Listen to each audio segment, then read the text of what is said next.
I spoke to the Energy Minister Josh Frydenberg a few moments ago and began by asking him about the commitment given by the AGL chief yesterday, Andy Vesey.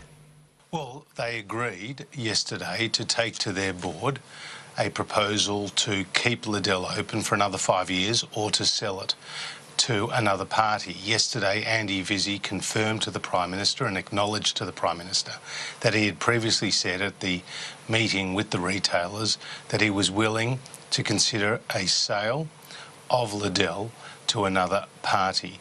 That still is the case. Because previously there was some confusion as to whether or not he did agree or didn't agree to sell it. And yes, he did reaffirm that yesterday, the Prime Minister, he would be open to selling it. He reaffirmed that that is what he had said just a few weeks ago at the meeting. Obviously, he would rather come up with another plan, which he's going to do over the next 90 days. But the only option we have on the table right now is to keep Liddell open. It's absolutely critical to supply in the national electricity market. We have a report, a significant report from the Australian Energy Market Operator telling us that there's going to be a supply shortfall of 1,000 megawatts when Liddell, if Liddell was to close in 2022. AEMO says, in their own words, time is of the essence in terms of finding a solution. Blackout Bill and Brownout Butler say that this is a distraction. This is the wrong priority. But is there another alternative? Because he says, in a statement the AGL chief put out last night after your meeting, he says, he believes that in the short term, new development will continue to favour renewables supported by gas peaking for demand. So is there a way forward that AGL can find that alternative within 90 days, satisfy you and still shut down Liddell in the Hunter Valley?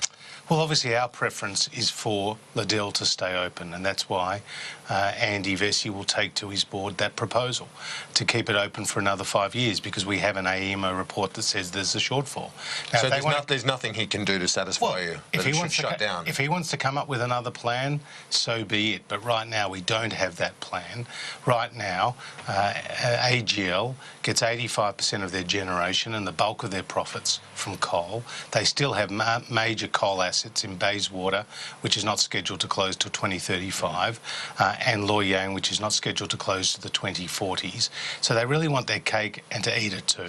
Are you a bit worried about the view within the coalition party room about the clean energy target, given the Nats at their conference of the weekend voted against it?